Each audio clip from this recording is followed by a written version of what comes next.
Federalism is a culture. 10-60 ദിവസം വാദിച്ചതിന് ശേഷം ഇരുന്നപ്പോൾ എല്ലാവരും വിചാരിച്ചത് കേസിൽ പൽക്കിവാല പറഞ്ഞ side ജയിക്കുമെന്നാണ്. Federalism is a political contrivance which balances power of the center with rights of the states. ഒരു നിയമങ്ങൾ പാസ്സായി കഴിഞ്ഞാൽ ആ വ്യക്തമായ കാരണങ്ങൾ കാണിച്ച് റീസണബിൾ ടൈമിൽ ഒരാഴ്ച അല്ലെ 10 ദിവസത്തിനകം ഇത് പറ്റുമോ പറ്റത്തില്ലയോ എന്ന് പറയുന്നത്. കാരണം ജനങ്ങളെ അല്ലെങ്കിൽ അധിക്ഷേപിക്കുകയാണ് ചെയ്യുന്നത്. Federalism allows states and center to function independently without interference. From one of the neighboring states, we always used to hear that the CM is the CEO of that state. ശക്തമായ കേന്ദ്രവും സംതൃപ്തമായ സംസ്ഥാനങ്ങളും. That is the dream envisioned by federalism. The conflict between the elected and unelected, we hope that the elected will always prevail over unelected. ഈ നിയമസഭ യുനാനിമസോ by മെജോറിറ്റിയോ പാസ്സാക്കിയ ഒരു bill എത്ര കാലം വരെ ഒരു ഗവർണർക്ക് പിടിച്ചു വെക്കാം? പേഴ്സ് ഇവിടെയാണ് ഇരിക്കുന്നത്, ലെജിസ്ലേച്ചറിൻ്റെ കയ്യിലായിരിക്കുന്നത്. സോൾഡ് വാളിരിക്കുന്ന എക്സിക്യൂട്ടീവിൻ്റെ കയ്യിലാണ്. വാളോ പേഴ്സോ ഇല്ലാത്ത പബ്ലിക് ഒപ്പീനിയൻ മാത്രം നിലനിൽക്കുന്ന ഏറ്റവും വീക്കസ്റ്റ് ഓർഗനായ ജുഡീഷ്യറിക്കാണ് ആ പവർ കൊടുക്കുന്നത്.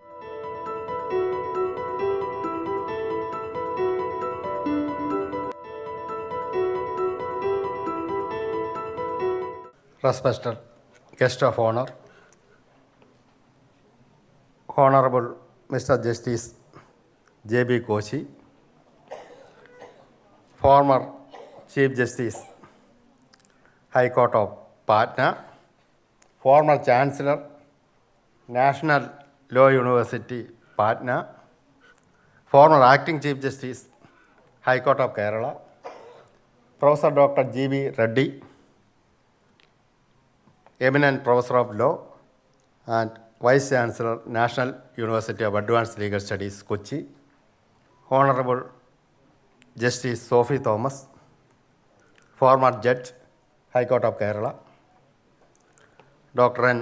Krishna Kumar, Secretary, Kerala Legislative Assembly, distinguished persons present among the audience, and dear friends. We are going to discuss a topic having great social and political significance in the present situation. That is constitutional federalism. Fortunately, we have three eminent persons as panelists of this session. Honorable Justice J.B.Koshy is an eminent judge in terms of his sense of justice and his contribution to the development of law. While serving as the Judge of the High Court of Kerala and Chief Justice of High Court of Patna, he made substantial contribution to the development of law, especially his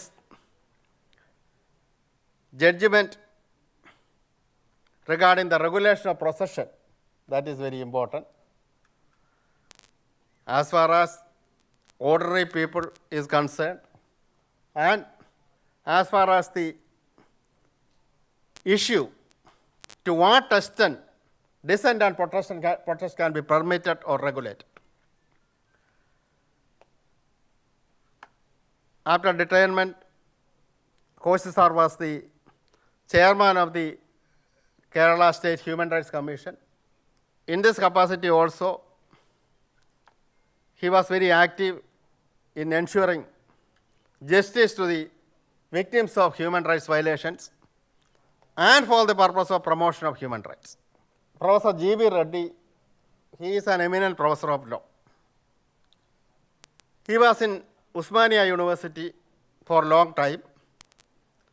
He is the rank holder for LLB and LLM, and he was the recipient of UGC Research Fellowship for Research, and he had the opportunity to work with eminent professors of law like Professor Srinivasa Ravu, Professor Seshadri, etc., etc. He contributed several research articles. He written several books. He is well-known expert in intellectual property rights, having international reputation. He is an expert in constitutional law also. Coming to Honorable Justice Sophy Thomas, she is a person having long career in judiciary, in different levels of judiciary, and she is the first women Registrar General of the High Court of Kerala. Being the judge, she made substantial contribution in several fields, especially in the field of family law. Our Secretary of the Legislative Assembly, Dr. Krishna Kumar, is an eminent law teacher and researcher. I think he needs no introduction. Anyway, I think the duration of the seminar is 1.5 hours. So I will give some introductory remarks, taking only 6 to 7 minutes. Coming to the issue of federalism, first of all, I would like to quote H.M. Sirvai, eminent jurist, and appeared before the Supreme Court in all landmark decisions, including Keshavananda Bharat. ഇവിടെ ഇരിക്കുന്ന ആളുകളുടെ ഇടയിൽ പറയുകയാണ്, കേശവാനന്ദ ഭാരതി കേസിൽ നമ്മളെല്ലാവരും കരുതുന്ന വലിയ വക്കീല് പൽക്കിവാല 10-60 ദിവസം വാദിച്ചതിന് ശേഷം ഇരുന്നപ്പോൾ എല്ലാവരും വിചാരിച്ചത് കേസിൽ പൽക്കിവാല പറഞ്ഞ സൈഡ് ജയിക്കുമെന്നായിരുന്നു. അത് കഴിഞ്ഞ് അന്നത്തെ അറ്റോർണി ജനറൽ നിരേണ്ട എണീറ്റു. നിരണ്ട് 12 ദിവസം വാദിച്ചപ്പോഴും എല്ലാവരും വിചാരിച്ചു പൽക്കിവാല പിടിച്ച സൈഡ് ജയിക്കുള്ളൂ. പക്ഷേ സീർവായി വാദം തുടങ്ങി 5 ദിവസം കഴിഞ്ഞപ്പോൾ ട്രെൻഡ് മാറി. ദാറ്റ് ഈസ് സീർവായി. I would like to quote Sirvai in relation to Indian federalism. Why Indian federalism? Or what is the ambit of Indian federalism? Or why our freedom fighters preferred federalism? This is the observation. There are differences of race, religion, and language, but these differences would point to a federal situation. So that is the main reason for framers of our constitution preferring a federal system. When we are discussing this federal system, one observation quoted by Sirvai is also relevant. That is by none other than great jurist K.C. K.C. Ware, 2 books, that is Federal Government, then that is number 1 book, second one, Modern Constitution. These 2 books are supposed to be authorities in the concerned subject, even today. This is the observation of K.C. Ware. The Constitution is one thing, semicolon, working is another thing. So, how Constitution works, that is very important. Coming to the working of our federal system, for more than 75 years, I would like to say only one thing. Certain things are totally excluded in the matter of working of our federal government. When we are comparing the federal system of United States and India, there are historically there are certain differences. But in a recent article that is published in 2025, one professor of Georgia University observed that regarding the federalism in United States, there are certain limitations owing to the reason that no elaborate provisions dealing with federalism in India, federalism in United States. So, in United States, there are only very limited provisions dealing with federalism. But coming to our constitution, elaborate provisions, especially in relation to central-state relations, administrative relations, financial relations, legislative relations, elaborate provisions are there. Provisions have been incorporated in our constitution. But at the operational level, there are certain fundamental issues like misuse of Article 356, anyway because of the bold decision by the Supreme Court in SR Bombay case, that position is changed. Then now there is controversy in relation to the power of the governors to reserve the bill. Then, though there are elaborate provisions dealing with the borrowing, there are certain unnecessary problems generated at different levels. Such issues are there. I am not going to that aspects in detail. But there are total negation of certain things. If you go through constitutional provisions, there are certain specific aspects mentioned in the Constitution. One thing is cooperative federalism. In the Constitution itself, there is a provision for interstate council. During the last 75 years, only in few years, interstate council existed at all. The number of meetings number of meeting of the interstate council convened is very, very limited. So, total negation of the concept of cooperative federalism. Secondly, there is the aspect of cultural federalism.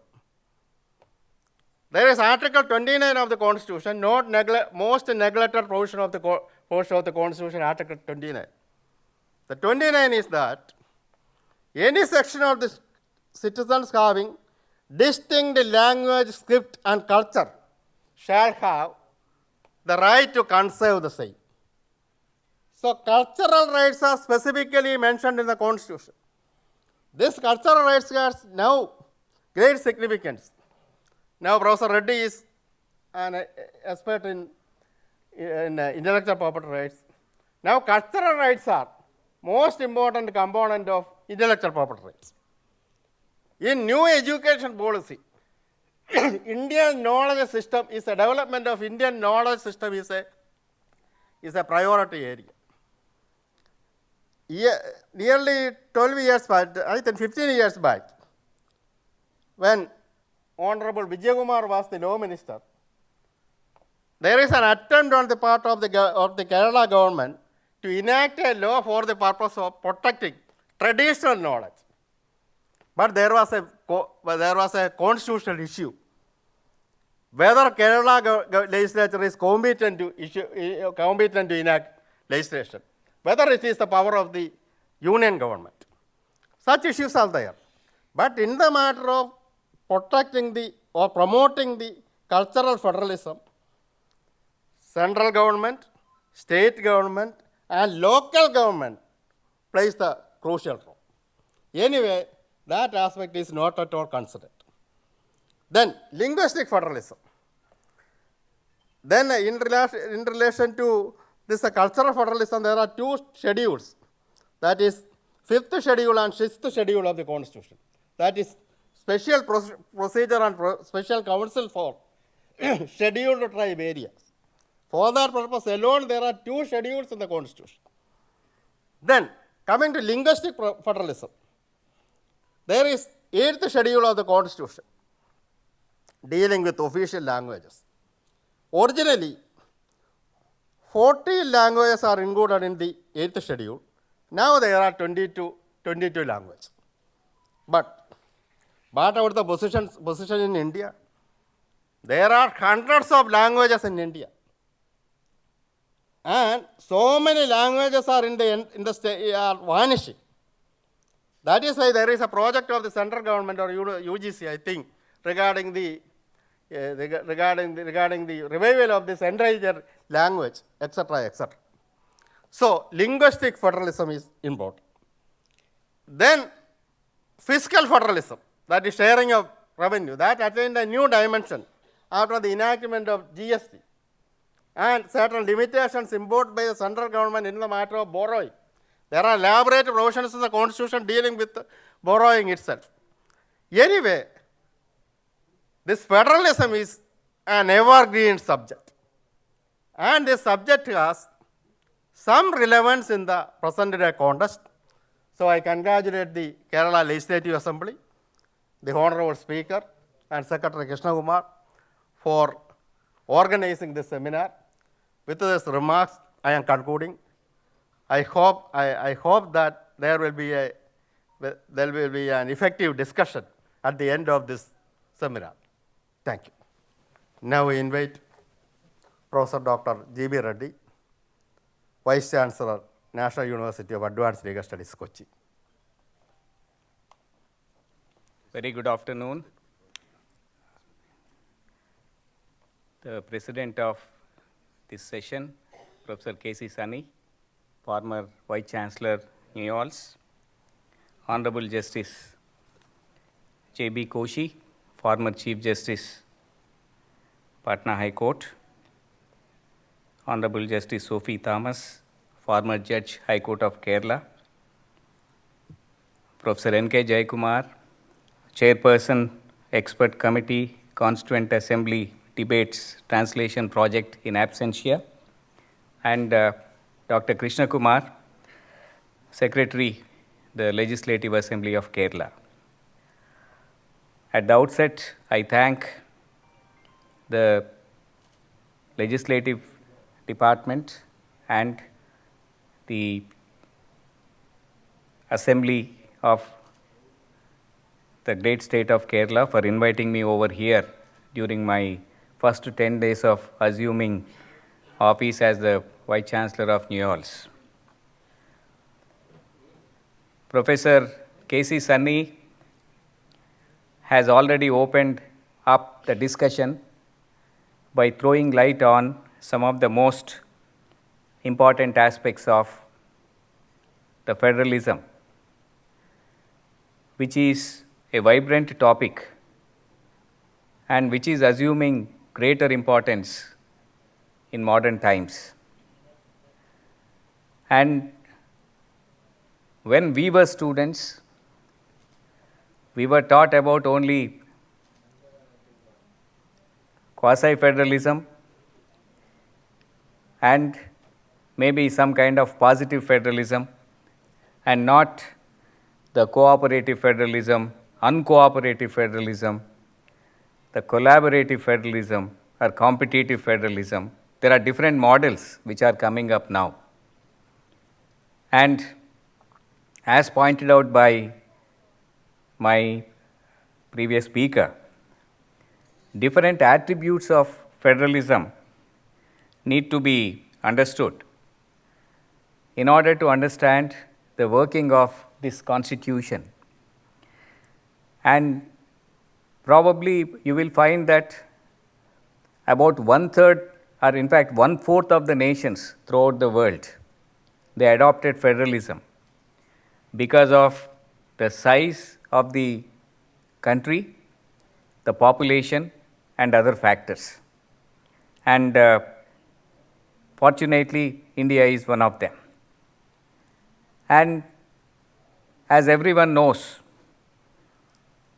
there is always a need for a bottom-up approach rather than top-down approach, even in the matter of governance.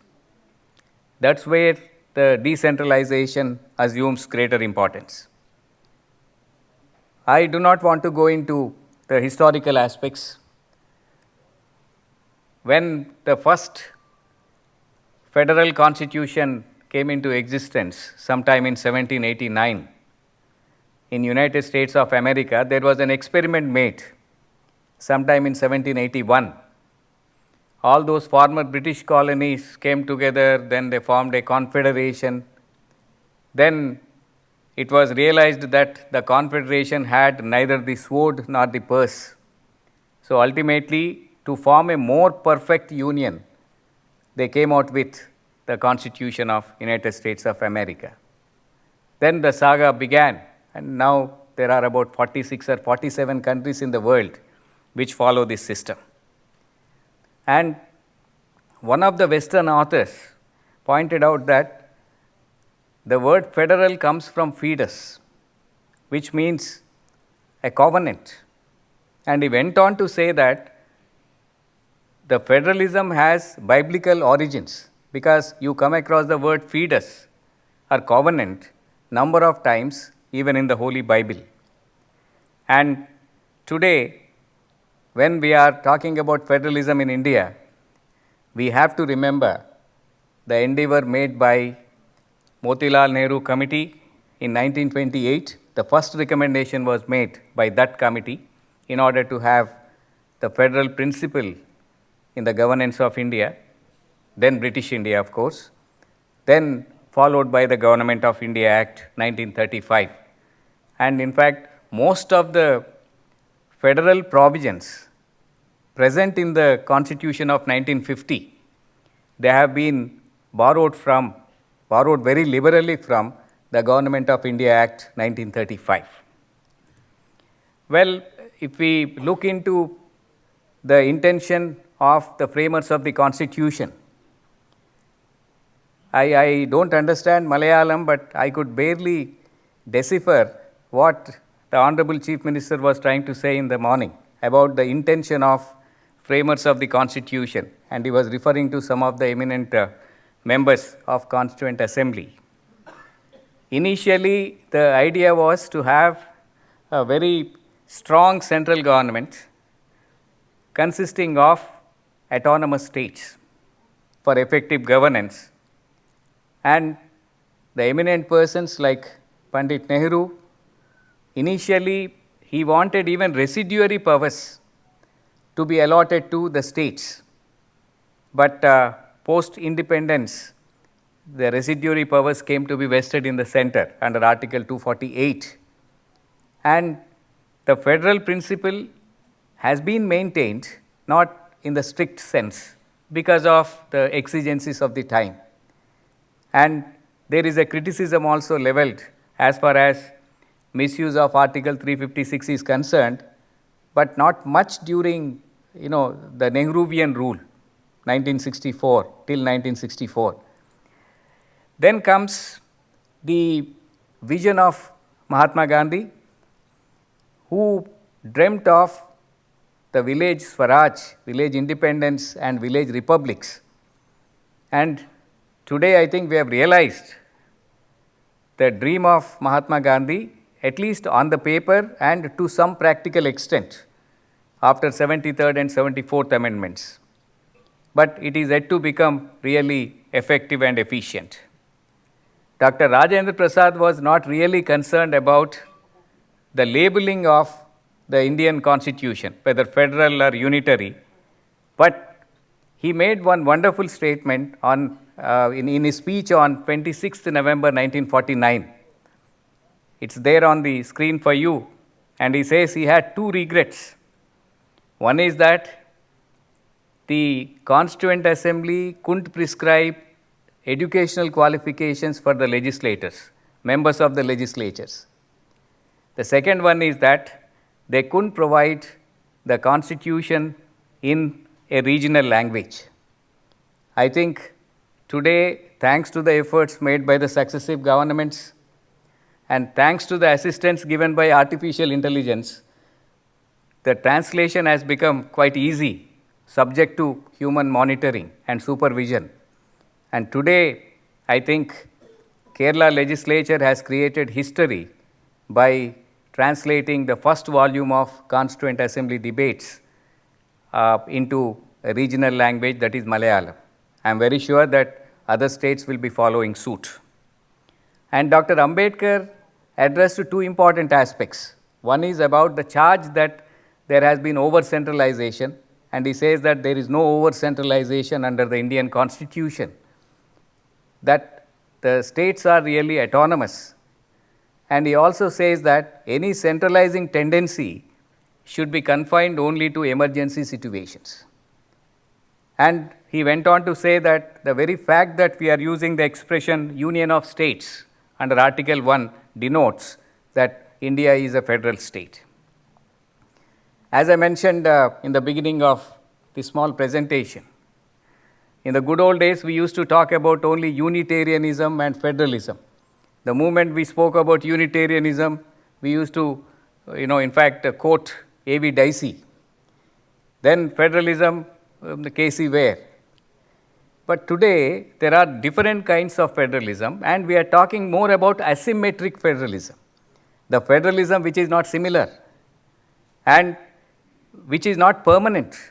The nature of federalism changes depending on the facts and circumstances of each case. For example, in the good old days, we used to talk only about dual federalism, having different layers. So the top layer belongs to the center, the bottom layer belongs to the states. Probably it is a myth today. This kind of federalism was also called layer cake federalism. Then comes the cooperative federalism. Everyone is talking about, sometimes we come across full page advertisements, about GST and all, saying that cooperative federalism in practice, marble cake federalism. Probably that is need of the hour. And fiscal federalism, I have 2 or 3 important cases to discuss. Very briefly, I will try to touch upon. Then we are talking about, because it is not only the power which has to be shared, but also the finances. Unless the states are provided enough resources to build themselves financially, I don't think the federalism will be a success. So when we look at the financial relations between the center and states, we come across any number of provisions, including the latest GST. Then we are talking about competitive federalism. And from one of the neighboring states, we always used to hear that the CM is the CEO of that state. And he was always on some world tour or other in order to attract more investment into the state. So the states are trying to compete with the center in terms of either attracting the investment or attracting the developmental projects, or in fact, sometimes even in social welfare measures. So this is another important development.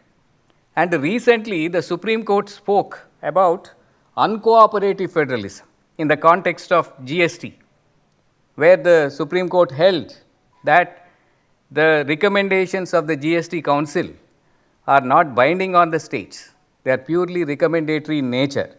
That Mohit Minerals judgment, and which upheld the taxation on certain freight charges by the Gujarat state legislature. Then we are talking about interactive federalism. So this is also a recent one. In fact, these two are borrowed expressions. Uncooperative federalism, again, it can be traced to an article with the same name published in Yale Law Journal in 2009, authored by 2 persons, Jessica Bullman and Heather K. Jerkin. Justice D.Y. Chandrachud, he quoted it, in fact, elaborately in Mohit Minerals' judgment. Then we have interactive federalism, polyphonic federalism. Polyphonic means having different sounds at the same time. So this is again traced to another article published somewhere in Emory University School of Law Public Review. This is only to say that the federalism is a dynamic concept. It doesn't remain static, and its nature also doesn't remain permanent. At the cost of repetition, I may say this. When we are talking about the federalism at work in India, I am not here to refresh your memory as to the constitutional provisions. So we have Articles 245 to 293 encompassing the legislative, administrative, and financial relations. Then we have number of schedules. 5th and 6th, Professor Sunny has already mentioned regarding the scheduled areas in general and also in regard to the northeastern states. Then we have the 11th and 12th schedules also, which remain mostly on the paper. I think there is some kind of, I won't say hypocrisy, but sometimes some of the states may not be willing to empower the local self-government bodies sufficiently. The same thing has been pointed out by the National Commission to Review Working of the Constitution, which was headed by Justice M.N. Venkatachalaya. So, few case studies. The first one about the nature of GST Council resolutions, and we have this judgment of 2022, the Supreme Court judgment, and ultimately the Supreme Court went on to say that the states are also competent to levy certain taxes on the freight charges under the GST Act, and cooperative federalism includes uncooperative federalism. So that's where Justice D.Y. Chandrachud elaborated. Another important area, recent one, last year, 2024, is about Mineral Area Development Authority versus Steel Authority of India Limited. And in fact, this is one judgment which came to the rescue of many of the state governments having mining resources. And you will find that a 9 judges bench of the Supreme Court, by a majority of 8-1, directed that states may levy or renew demands of tax pertaining to certain entries in list 2, that is state list for entries 49 and 50 of the 7th schedule. Then in fact, till that time it was the center which was collecting taxes and not allowing the states to in fact improve its income as far as the mining resources are concerned. And the Supreme Court acknowledged that the resource curse suffered by states like Chhattisgarh, Jharkhand and Orissa, which have abundant mineral resources but still have low per capita income. So it was really a savior as far as the state's financial resources are concerned. It's a good development in the interest of the states. Then of course we have the social engineering concept. So now in fact the states are also empowered to in fact identify or to go for micro classification among the backward classes or the oppressed classes. I think recently with regard to Telangana and Andhra Pradesh, then in a judgment held by in fact which can be traced to Punjab also, this Davinder Singh judgment, another important judgment was given by the Supreme Court which recognizes the federalism even while recognizing the rights of the states. Then we have S.R. Bommai, I don't want to explain, but I would always say that speed breakers have been applied on the misuse of Article 356. In S.R. Bommai judgment, in the morning, Honorable CM was also mentioning about the federalism and secularism being recognized as the basic features of the Constitution, reiterated in this state also. And here I would like to draw your attention to another judgment where we talk about sometimes even constitutional fraud.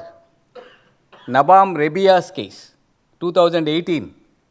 The Arunachal Pradesh governor preponed the date of assembly session, thereby leading to fall of the elected government.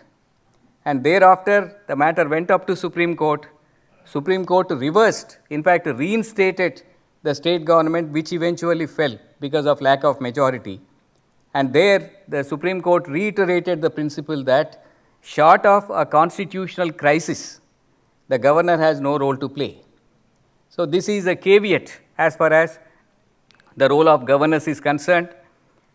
The National Capital Territory of Delhi also offers certain solutions to the present status of federalism in India.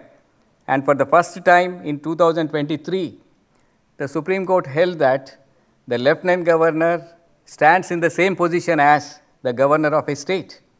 And as far as the civil services are concerned, it is the elected government which would have control over the civil servants who are allocated to the National Capital Territory of Delhi, and it's not the Lieutenant Governor.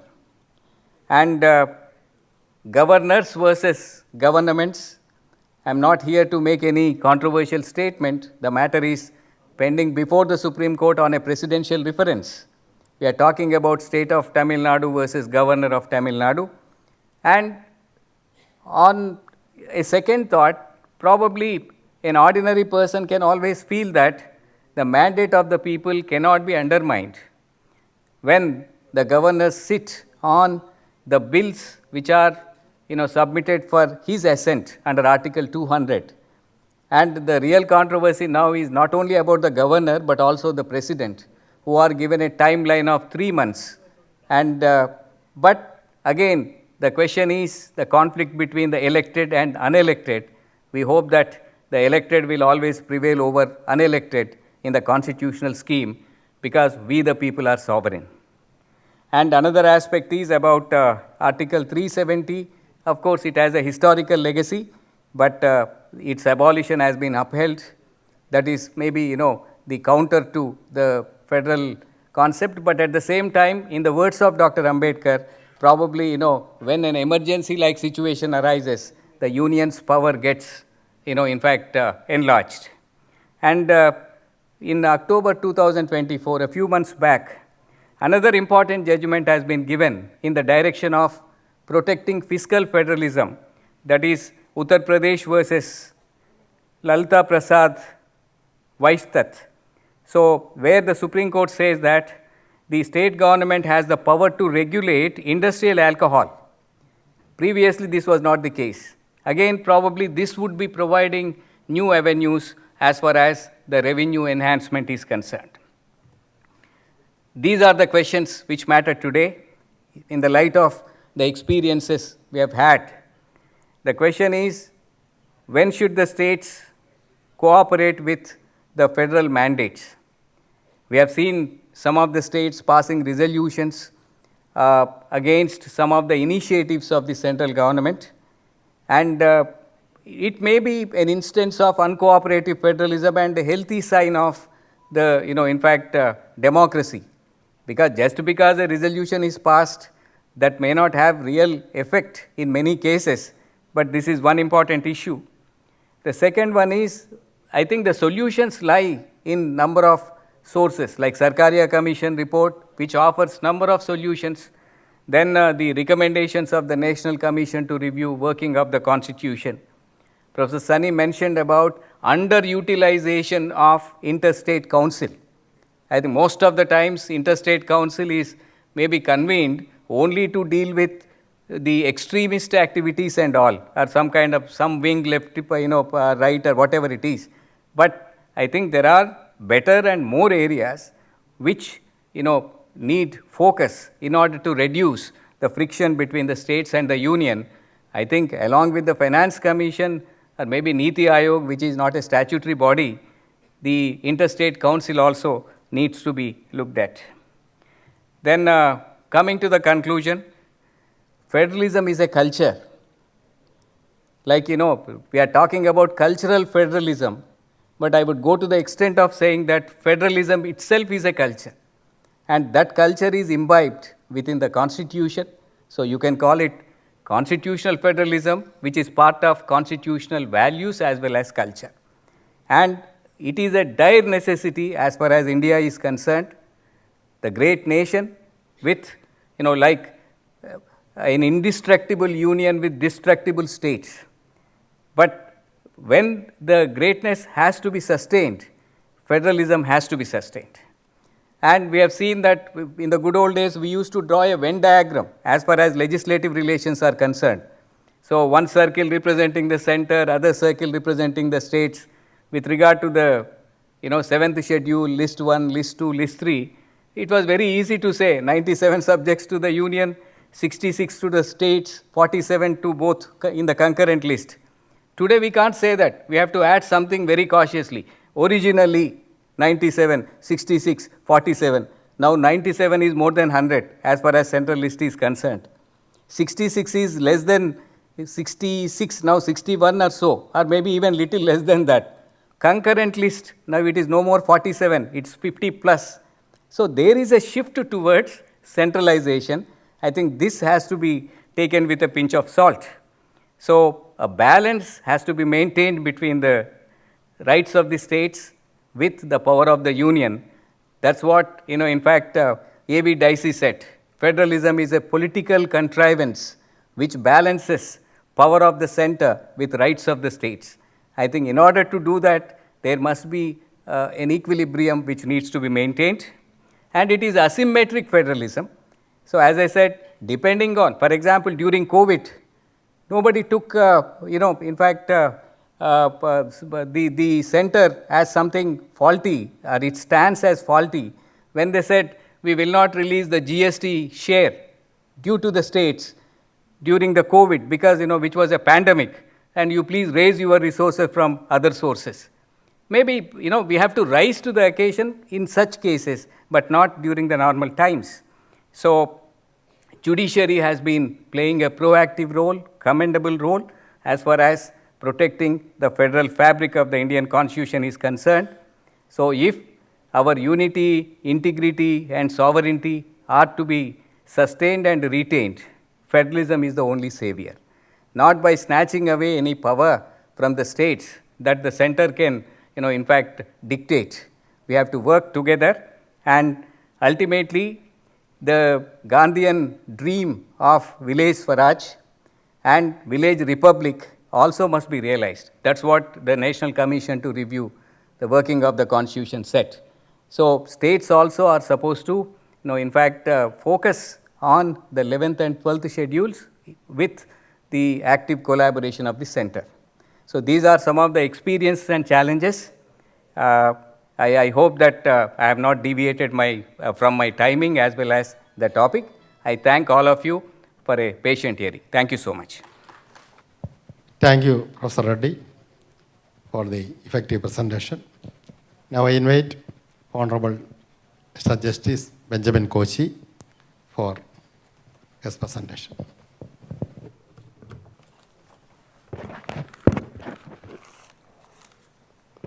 ഈ സെമിനാറിൻ്റെ അധ്യക്ഷൻ Shri doctor K.C.Sunny, മുൻ vice chancellor NUALS, അതുപോലെ ഈ സമ്മേളനത്തിനൊക്കെ ചുക്കാൻ പിടിച്ച കേരള നിയമസഭാ secretary doctor N. Krishnakumar, വിശദമായിട്ട് കോൺസ്റ്റിറ്റ്യൂഷനെക്കുറിച്ച് നമ്മളോട് പറഞ്ഞ ഇന്ന് ഇപ്പോഴത്തെ vice chancellor NUALSൻ്റെ professor G.B.Reddy,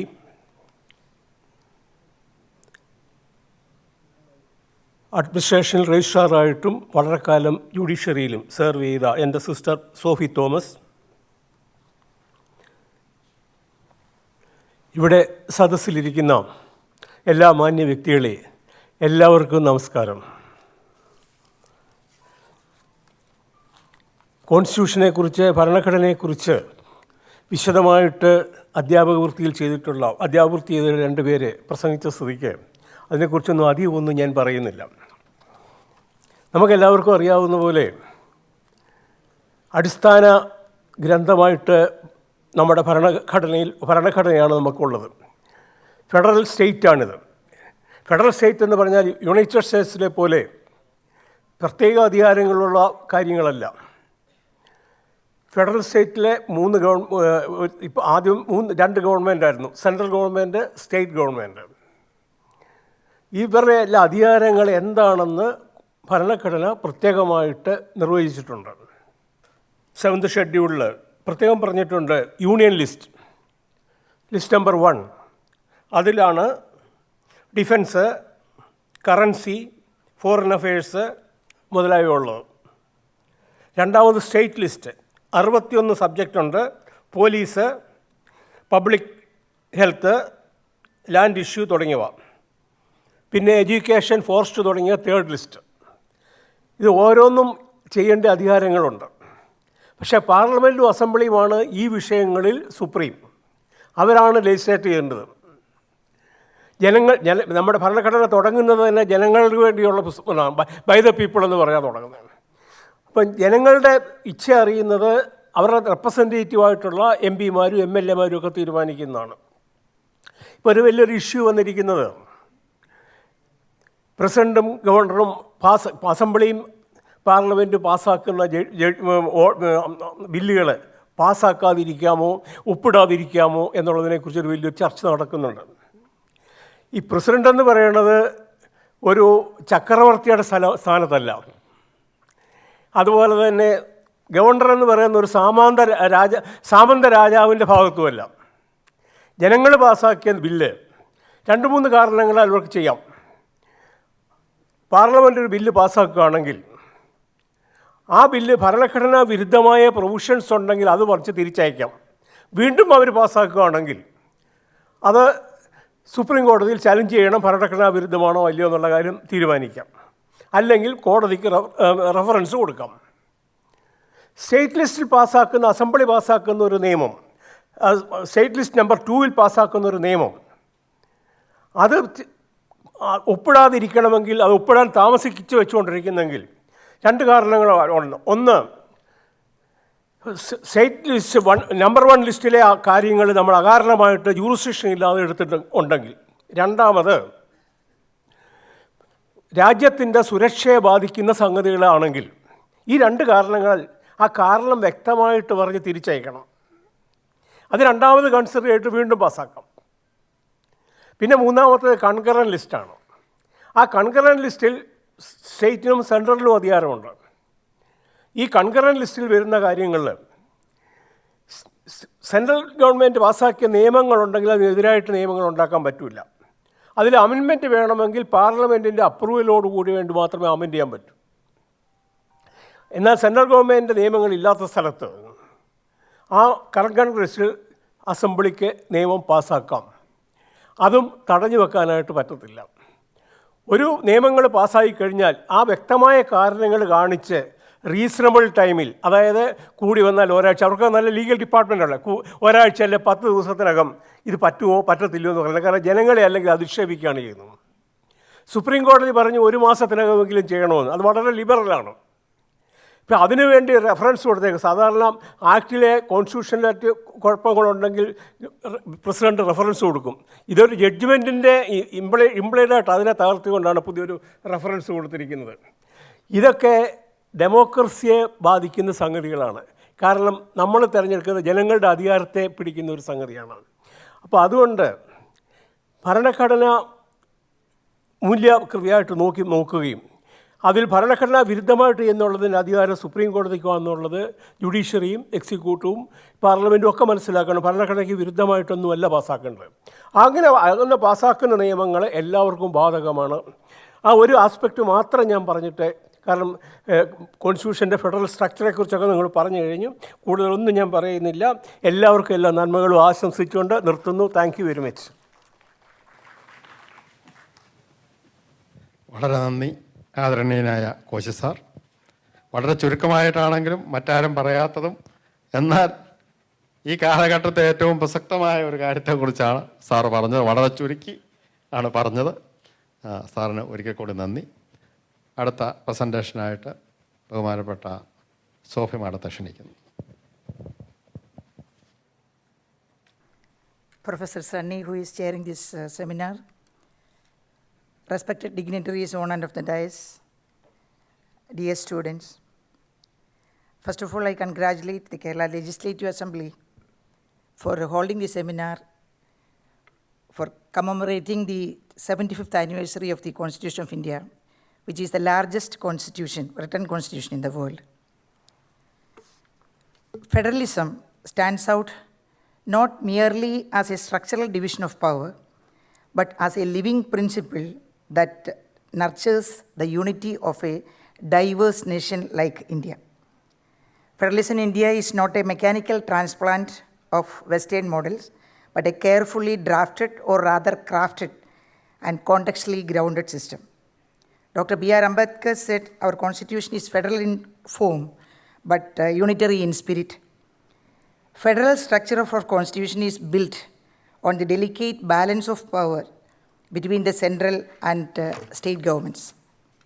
Federalism is a compromise between strong centralized government and loose confederation of independent states.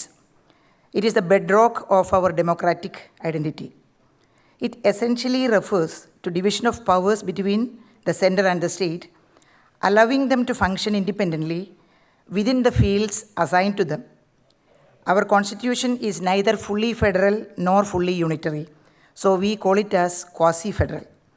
It can operate as both, adapting to the exigencies of governance. During normalcy, it functions as federal, and in war and crisis, it functions as unitary. This dynamic federalism has enabled India to maintain national unity without suppressing regional diversity. The diversity of climate, language, and culture demanded a decentralized approach.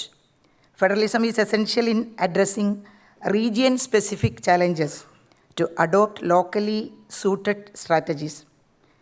Federalism is a structural safeguard against authoritarianism and centralization. It enables diversity to coexist with democratic unity. Federalism is important as far as India is concerned due to its regionalistic, social, and cultural diversities.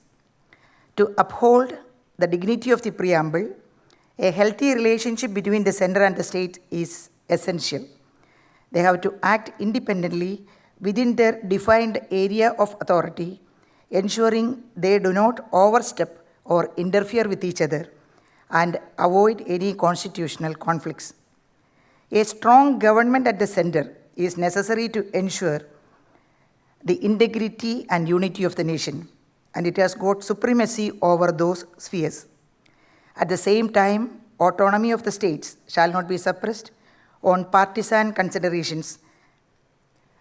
Like Karanavar in our erstwhile joint family, he has to protect the family united, keeping it safe from all kinds of internal disruptions and external disturbances and intrusions. Same time, the aspirations of the children and their well-being is to be protected. Federalism allows states and center to function independently without interference, thereby facilitating development of the country. It contributes for a robust and inclusive nation-building process. So the integrity of the federal structure has to be upheld. Each state is an integral part of the nation, like different organs of the body. Pain or swelling, even on a little finger, will affect the well-being of the entire body.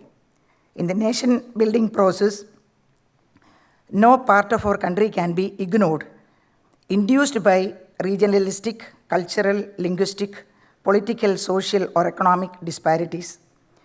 Area of differences shall not be a barrier for the healthy relationship between the center and the states. Power to be balanced to make sure governance is fair and equal for everyone. Nowadays, we are facing so many challenges to federalism. Increasing tendency towards centralization, regional disparities that are creating tension between center and states, political polarization, arbitrary use of Article 356, fiscal centralization and delay in GST compensation, politically motivated actions by functionaries exercising sovereign power, coalition government, etc., are there. You cannot do indirectly what you cannot do directly. No act shall be arbitrary, conflicting with the constitutional mandate.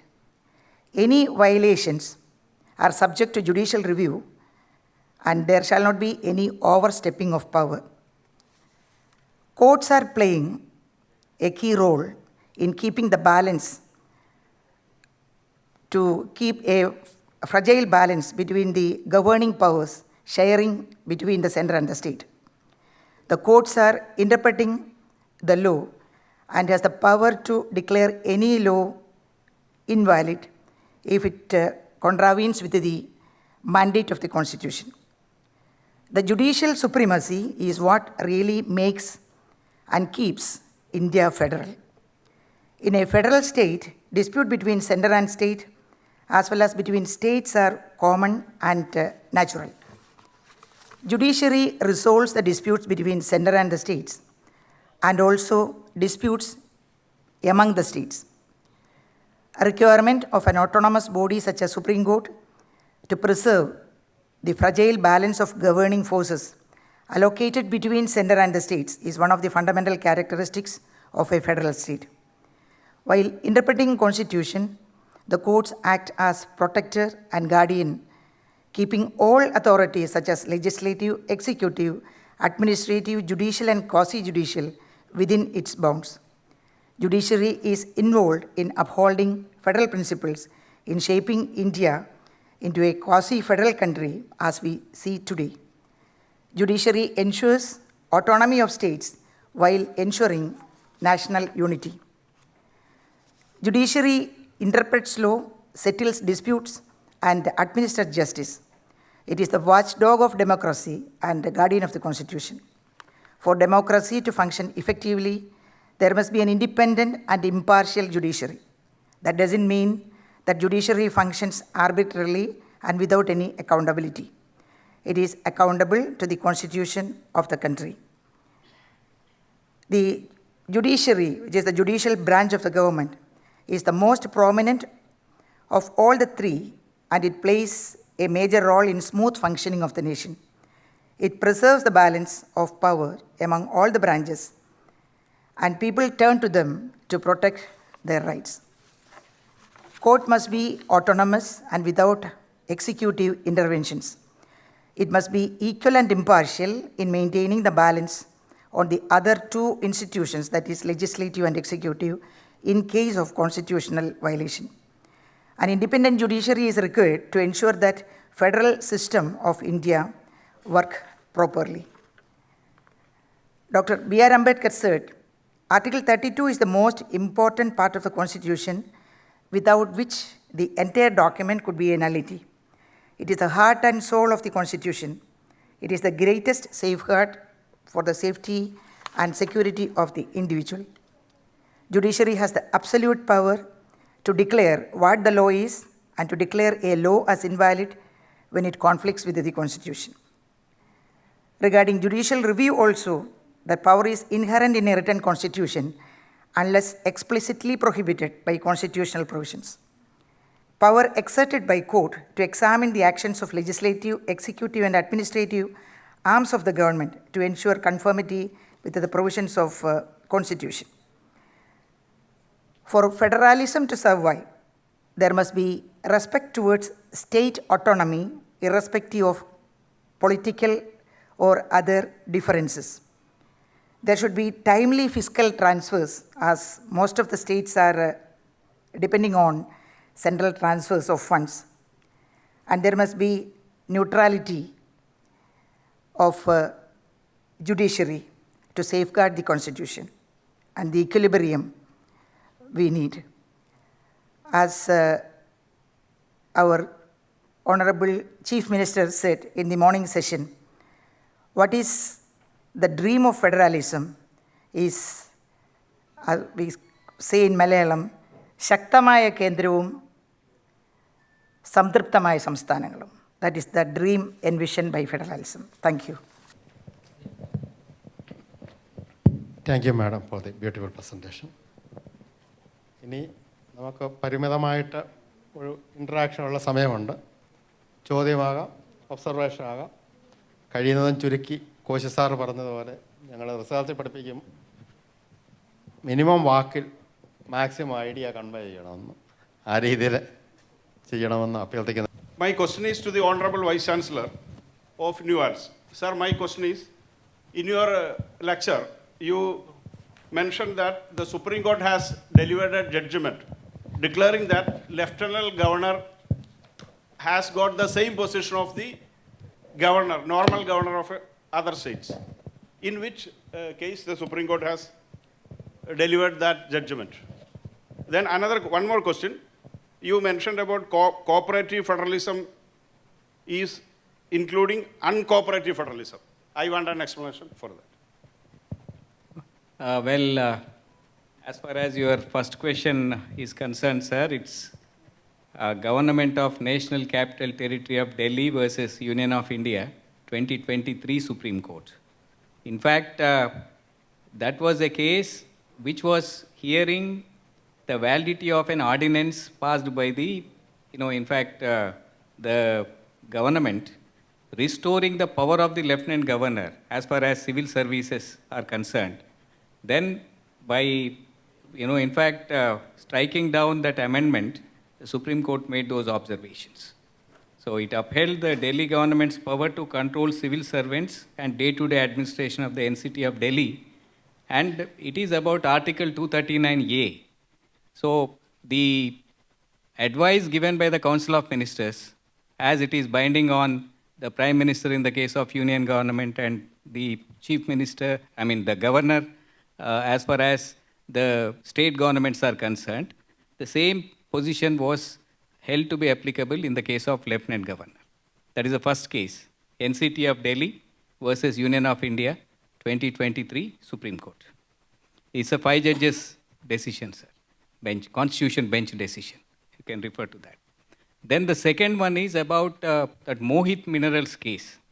That this particular case is about the GST Council's recommendations. Previously, the impression was that once the GST Council passes a resolution, it's automatically binding on the states because GST Council is headed by the Finance Minister, Government of India, and consisting of all the finance or revenue ministers of the states. But for the first time in this case, the judgment is the Union of India versus Mohit Minerals Private Limited, 2022 Supreme Court. And in fact, the bench of the Supreme Court categorically held that the cooperative federalism also has the traits of uncooperative federalism, especially when there is sharing of the GST proceeds between the center and states, including IGST. So this is about the second question, sir. Thank you. I am from the media. I have a question to Dr. Reddy. Last week, our General Education Minister declared that next year onwards, he will insert some courses or syllabus from the 9th standard to 10th and 12th regarding the governorship, not about the constitution. And it has been a practice for long in Kerala, always criticizing the governors and criticizing the center. It is a political exercise. Do you think that it is proper to do such kind of insinuation towards the governor, which is an unconstitutional activity, to start for the first time in the country? Always we claim that we are first time, and this. How do you see this? Could you follow what I said? Yeah. In fact, I too read in the newspaper, sir, about the statement to include the powers and functions of the governor in the school curriculum. Yeah, that's right. It is only about the governor, not about the constitution. The students need not study anything about the constitution, but about the governor only. Sir, I probably, need not inform this August gathering that nowadays constitution is taught in the school curriculum right from 4th year onwards, 4th class onwards. The constitution in general, like in fact, CBSE, ICSE, and some of the state government syllabus also includes the discourse on the constitutions. If we look at NCERT books also, but here, your pointed question is about the inclusion of the subject confined only to the governor. So whether it is justified or not, I think we have to look at both the positive as well as the negative aspects. Positively speaking, in view of the role of the governors, I'm not saying that all the governors have been acting in an unconstitutional manner. I'm not here to say that. But at the same time, there have been instances of, just now I mentioned about Nabam Rebia case. That is 2018, sir, almost 7 years back. And we had seen some of the governors, for example, in Andhra Pradesh, Mr. Ramlal was responsible for, in fact, dismissal of Mr. N.T. Ramarao's government, you know very well, 83, 84, where, he won the elections with a landslide majority. So there are some instances, and maybe, from macro to micro, constitution in general to governor, but at the same time, I only hope that if another constitutional issue arises, let us say regarding maybe judicial activism, then we are talking about fiscal federalism, those aspects also would be focused. So maybe, constitution itself is a dynamic instrument. The constitutional dynamics keep on changing. And in the instant case, probably they wanted, and moreover, they never said it is a misuse of the governor's powers. They simply said governor's powers and functions. If that is to be done in a balanced manner, I think that will maybe help the students learn more. That is on the positive side. But there can be another flip side which can be understood. But I would like to take it in a positive manner, sir. I am asking a question in Malayalam. ഈ നിയമസഭ യുനാനിമസോ by മെജോറിറ്റിയോ പാസ്സാക്കിയ ഒരു bill എത്ര കാലം വരെ ഒരു ഗവർണർക്ക് പിടിച്ചു വെക്കാം?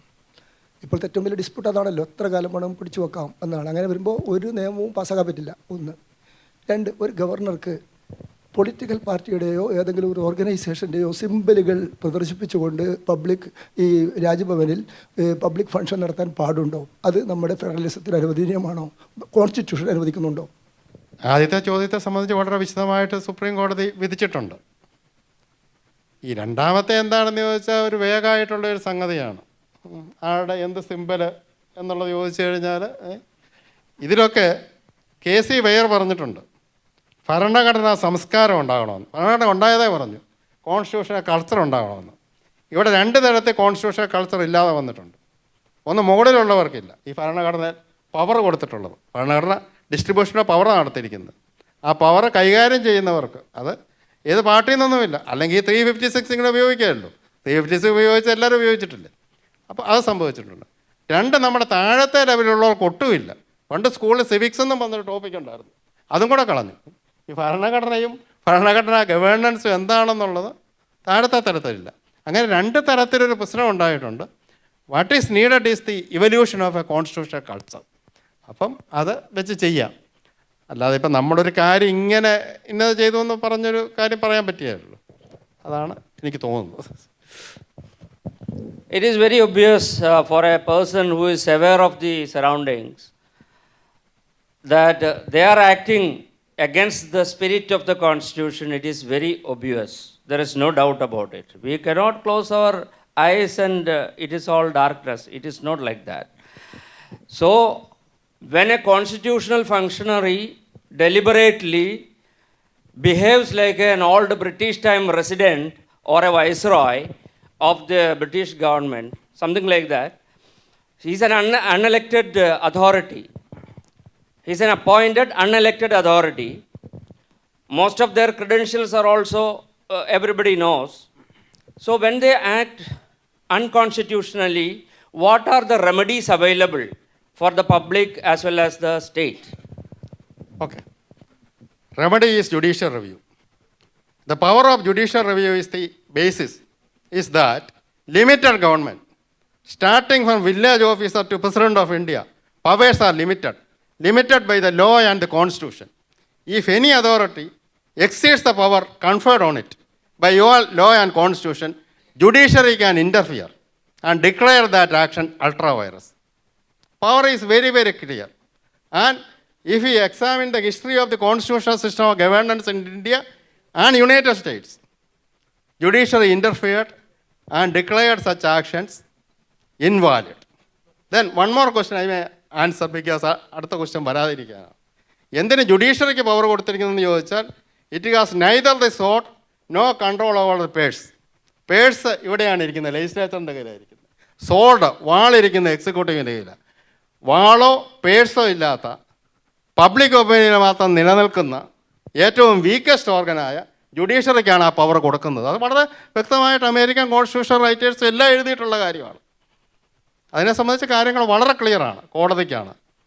അല്ലാതെ കോടതിക്ക് ഈ പവർ കൊടുക്കരുത് എന്ന് പറയുന്നതിൽ യാതൊരു അർത്ഥമില്ല. കോടതിക്ക് മാത്രമേ കൊടുക്കാൻ പറ്റുള്ളൂ. എന്നാൽ മിലിറ്ററിക്ക് കൊടുത്തേക്കാന്ന് പറഞ്ഞാൽ വളരെ അപകടമാണ്. Dignitaries on the dais. I'm Kishore, retired from Legislature Secretary. Sir, my first question is, sir, we know that Planning Commission of India was abolished and in its place Niti Aayog came into existence. In many of the meetings, due to political indifferences, we come to know that many chief ministers are not attending. So they keep away from the meetings of the Niti Aayog. Has it affected the cooperative federalism? And my second question is about the governor's case. നമുക്കറിയാം പിന്നെ ഒരു time span വേണ്ടത് തന്നെയാണ്. പക്ഷേ കഴിഞ്ഞ 75 വർഷമായിട്ട് എന്തുകൊണ്ട് അങ്ങനെ ഒരു ഭരണഘടനയിൽ അങ്ങനെ വന്നില്ല? അത് അല്ലെങ്കിൽ ഇപ്പോഴും ഇങ്ങനെ വന്ന ഒരു ഡിവിഷൻ ബെഞ്ചിന് അങ്ങനെ ഒരു രാഷ്ട്രപതിക്ക് അങ്ങനെ ഒരു നിർദ്ദേശം കൊടുക്കാൻ എന്താണെന്നുള്ളൊരു പൊതുവേ ഒരു ചർച്ചയുണ്ട്. അതിനെക്കുറിച്ച് എന്തെങ്കിലും മറ്റ് കോൺസ്റ്റിറ്റ്യൂഷനിൽ ഇങ്ങനെ ടൈം സ്പാൻ പറയാത്തത് കൊണ്ടാണോ നമ്മളുടെ ഭരണഘടനയിൽ വരാത്തത്? Thank you sir. Sir, I'll try to ask the second question if I understood correctly. The Supreme Court never said that the governor should approve the bill submitted by the, in fact, legislature to the governor for assent. what the Supreme Court has been saying is only one thing. You decide whether approve or disapprove, but within a reasonable period of time, within 3 months. It's not the first case. Governor of Tamil Nadu, Government of Tamil Nadu versus Governor of Tamil Nadu is the latest case. It is preceded by another judgment where the Government of Punjab filed a writ petition against the Governor of Punjab. And in between, some of the states, I think probably, I don't know whether Kerala was implicated in that case, some of the southern states, including Telangana, and they filed writ petitions before the Supreme Court under Article 131, maybe some other provision. And the only prayer has been, you please dispose of within 3 months, this way or that way, or you reserve it for the assent of the President under Article 200. So there seems to be a little misunderstanding here. Courts are not directing the governor to approve the bills, only to decide on the bills ultimately. And if they in fact don't act, certainly, as pointed out by Professor Sunny, the constitutionalism denotes the concept of limited government. On that ground alone, the courts have been interfering. So this is one important aspect. And second thing is about the abolition of Planning Commission, Niti Aayog. The point is, sulking will not help. It may help a child, when he is sulking because the parents are not obliging him. But with regard to the constitutional governance, my personal opinion is that the concerned states must make their presence felt, raise the issues in a forceful manner for the consumption of the public, or the intelligentsia, or maybe, press, social media, whatever, so that even the central government also will be kept on its toes. But not, in fact, participating or totally boycotting may exclude us in some of the cases. And in such cases, it is quite possible that the center might say, we were trying to oblige, but you are not forthcoming. So participate, protest, raise, assert. I think that should be the proper course of action. That will be the real cooperative federalism. Thank you. അസംബ്ലിയോ പാർലമെൻറ്റോ പാസ്സാക്കുന്ന നിയമങ്ങൾ ഗവർണറും പ്രസിഡൻറ്റും എനിക്ക് ഇഷ്ടമുണ്ടെങ്കിൽ അത് ഒപ്പിട്ടെങ്കിലേ നിയമമാകത്തുള്ളൂ. എനിക്കിഷ്ടമുണ്ടെങ്കിൽ പാസ്സാക്കും, അതിന് എതിർപ്പൊന്നും ഞാൻ പറയത്തില്ല, പക്ഷേ ഞാൻ ഒന്നും ഒപ്പിടത്തില്ല എന്ന് പറഞ്ഞ് മാറ്റി വെക്കാനുള്ളതാണ്. അവർക്ക് അവരുടേതായ ഡ്യൂട്ടി ചെയ്യണം. ഒരു റീസണബിൾ ടൈമിലെങ്കിലും അവരത് ഒപ്പിടണം. ആ റീസണബിൾ ടൈമിൽ സുപ്രീം കോടതി വളരെ ടൈം കൊടുത്തേക്ക് 3 മാസം വരെ കൊടുത്തു. അതിന് തന്നെ ആവശ്യമില്ല, കാരണം ലീഗൽ ഡിപ്പാർട്ട്മെൻറ്റൊക്കെ അവർക്കുള്ളതാണ്. എന്തെങ്കിലും കാരണവശാൽ ഒപ്പിടാൻ പറ്റത്തില്ലെങ്കിൽ ഇന്ന കാരണങ്ങളാൽ ഒപ്പിടാൻ പറ്റത്തില്ല എന്ന് പറഞ്ഞ് തിരിച്ചയക്കണം. അതുമില്ല ഇതുമില്ല, എനിക്ക് തോന്നിയാൽ ഒപ്പിടും. നിങ്ങളാരാ, അസംബ്ലിയോ പാർലമെൻറ്റോ ആരാ? ഞാൻ അവരെയൊക്കെ സുപ്രീമാണോ? ഞാൻ ചക്രവർത്തിയാണോ? ഞാൻ അല്ലെ സാമന്ത രാജാവാണ്? രാജകീയമില്ല, എനിക്കിഷ്ടമുണ്ടെങ്കിൽ ഒപ്പിട്ടാൽ മതി. അല്ലെങ്കിൽ പോകുന്നോളി പാർലമെൻറ്റിനെയും അസംബ്ലിയും താഴ്ത്തിക്കെട്ടി ഒരു തീരുമാനം എടുക്കാനായിട്ട് സാധിക്കത്തില്ല. അത് അൺകോൺസ്റ്റിറ്റ്യൂഷണലാണ്. ഒരു ചെറിയ സംശയമാണ്.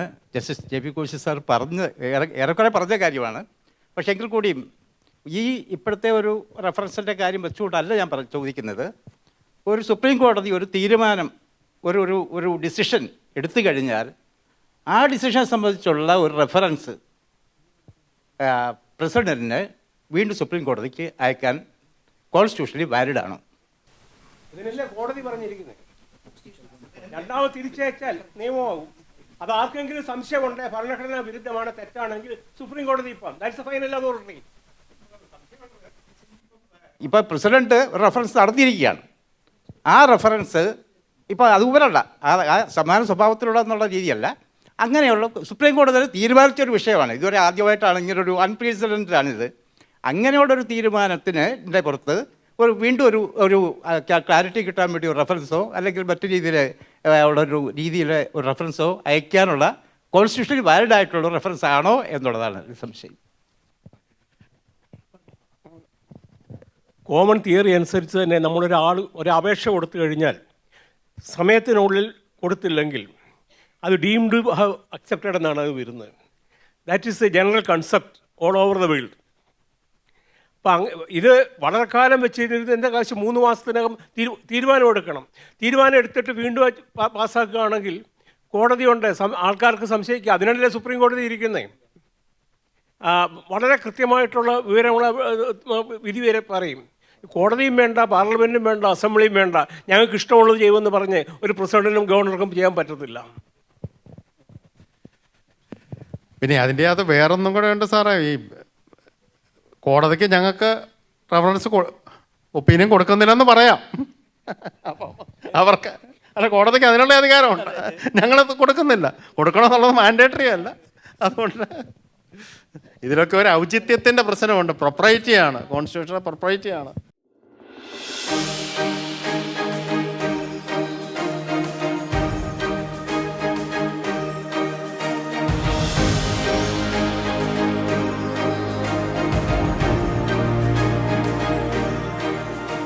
Respected dignitaries on and off the dais.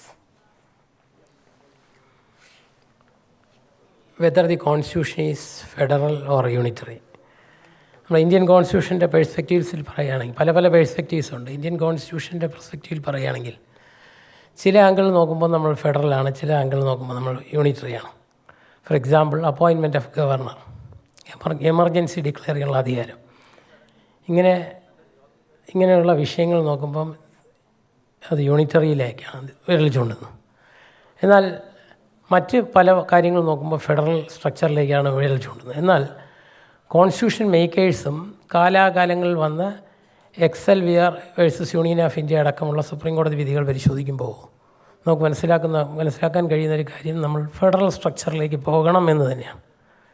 എന്നാൽ നേരത്തെ മുൻപ് പലരും സംസാരിച്ചതുപോലെ പല കാര്യങ്ങളും നോക്കുമ്പോൾ യൂണിറ്ററി സ്ട്രക്ചറിലേക്ക് പോകാനുള്ള ഒരു ഇൻക്ലിനേഷൻ ഉണ്ടോ എന്ന് തോന്നും. ഇപ്പോൾ വന്നിട്ടുള്ള BNSS, ഭാരതീയ നാഗരിക സുരക്ഷാ സംഹിത, BNSS, നമ്മൾ CRPCയിൽ സെക്ഷൻ 321 വിഡ്രോവൽ ഓഫ് കേസിനെ കുറിച്ച് വളരെ വ്യക്തമായി പറഞ്ഞിട്ടുണ്ട്. ചില പ്രത്യേക സ്റ്റാറ്റ്യൂട്ടുകൾ, ഉദാഹരണം PDPP ആക്ട് പോലുള്ള ആക്ടുകളിൽ കേസെടുക്കുമ്പോൾ 321 അനുസരിച്ചിട്ടാണെങ്കിൽ, സെക്ഷൻ 321 CRPC അനുസരിച്ചിട്ടായിരുന്നെങ്കിൽ ഏത് പ്രോപ്പർട്ടിയാണോ ഡിസ്ട്രക്ഷൻ വിധേയമായത് അതിൻ്റെ അടിസ്ഥാനത്തിലാണ് വിഡ്രോവലിന് കൺസെൻറ്റ് തേടേണ്ടത്. ഉദാഹരണം പറയുകയാണെങ്കിൽ, സ്റ്റേറ്റ് ഗവൺമെൻറ് പ്രോപ്പർട്ടി ആണെങ്കിൽ വിഡ്രോവലിന് സ്റ്റേറ്റ് ഗവൺമെൻറ് കൺസെൻറ്റും, സെൻട്രൽ ഗവൺമെൻറ് പ്രോപ്പർട്ടി ആണെങ്കിൽ വിഡ്രോവലിന് കൺസെൻറ്റ് സെൻട്രൽ ഗവൺമെൻറ്റേയും വാങ്ങണമായിരുന്നു. പക്ഷേ ഇപ്പം പുതിയ BNSS വന്നതോടുകൂടി അതിൽ മാറ്റം വന്നിരിക്കുന്നു. കേന്ദ്രത്തിന് കൂടുതൽ ഈ മേഖലയിൽ ആധിപത്യം വരുന്ന രീതിയിലുള്ള പ്രവണത കാണും. അതുപോലെ മറ്റൊരു വിഷയം, 2002 പാസ്സാക്കിയ കോപ്പറേറ്റീവ് സൊസൈറ്റീസുമായിട്ട് മൾട്ടി സ്റ്റേറ്റ് കോപ്പറേറ്റീവ് സൊസൈറ്റീസ് ആയിട്ട് ബന്ധപ്പെട്ട നിയമം, അതിപ്പോൾ 2023 അമെൻമെൻറ്റ് വന്നിട്ടുണ്ട്. അതനുസരിച്ചിട്ട് കോപ്പറേറ്റീവ് സെക്ടർ സ്റ്റേറ്റിൻ്റെ കീഴിലായിരുന്നെങ്കിൽ ഇപ്പോൾ മൾട്ടി സ്റ്റേറ്റ് കോപ്പറേറ്റീവ് സൊസൈറ്റീസിനെ സംബന്ധിച്ചിടത്തോളം ഒരു സ്റ്റേറ്റിലൊരു കോപ്പറേറ്റീവ് സൊസൈറ്റി ഉണ്ടാക്കിയിട്ട് അത് വേറൊരു സ്റ്റേറ്റിലേക്ക് കുറച്ച് ആളുകൂടെ ചേർത്തൊരു മൾട്ടി സ്റ്റേറ്റ് കോപ്പറേറ്റീവ് സൊസൈറ്റി ആക്കിക്കൊണ്ട് ഈ സ്റ്റേറ്റ് ലിസ്റ്റിൻ്റെ പെർവിയിൽ നിന്ന് തന്നെ എടുത്ത് കേന്ദ്ര ലിസ്റ്റിൻ്റെ പെർവിയിലേക്ക് കൊണ്ടുവരുന്ന രീതിയിൽ, കുറേ രീതിയിൽ പറഞ്ഞാൽ യൂണിയന് കൂടുതൽ ഇത്തരം കാര്യങ്ങളിൽ അധികാരം ലഭിക്കുന്ന രീതിയിലുള്ള മാറ്റങ്ങൾ കണ്ടുവരുന്നുണ്ട്.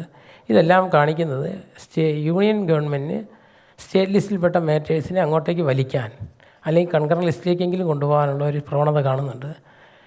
അപ്പോൾ ഇത് എങ്ങനെ തുടരണോ അതോ അത് പ്യുവർലി ഫെഡറൽ സ്ട്രക്ചറിലേക്ക് നമ്മൾ പോകണോ എന്നുള്ളത് it's A question of discussion, debate and dispute. ഇനി ഇതിനെക്കുറിച്ച് വളരെ ആധികാരികമായി ഇവിടെ ഒരു നല്ലൊരു ഡിസ്കോഴ്സ് നടക്കുകയുണ്ടായി. അതിന് ചുക്കാൻ പിടിച്ചത് ഈ പ്രോഗ്രാമിൻ്റെ ചെയർ ചെയ്ത K.C.Sunny സാറാണ്. സാറിനെ ഇവിടെ കൂടിയിരിക്കുന്ന എല്ലാവർക്കും വേണ്ടിയിട്ട് സ്നേഹത്തോടെ നന്ദി അർപ്പിക്കുകയാണ്. അതുപോലെ തന്നെ ഈ വിഷയം അവതരിപ്പിച്ചുകൊണ്ട് ആധികാരികമായി സംസാരിച്ച NUALSൻ്റെ വൈസ്-ചാൻസലർ G.B.Reddy സാറിനും ഇവിടെ കൂടിയിരിക്കുന്ന ഓരോരുത്തരുടെ പേരിലും കേരള നിയമസഭയുടെ പേരിലും എൻ്റെ സ്വന്തം പേരിലും നന്ദി രേഖപ്പെടുത്തുന്നു. Thank you sir, thank you very much.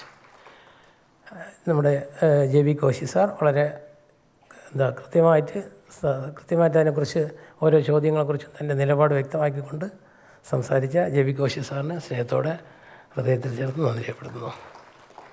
അതുപോലെ തന്നെ കേരള ഹൈക്കോടതിയിലെ മുൻ ജഡ്ജി ജസ്റ്റിസ് സോഫി തോമസ് മാഡത്തിനും നമ്മുടെ ഇവിടെ കൂടിയിരിക്കുന്ന ഓരോരുത്തരുടെ പേരിലും എൻ്റെ സ്വന്തം പേരിലും സ്നേഹത്തോടെ നന്ദി രേഖപ്പെടുത്തുന്നു. നന്ദി മാഡം.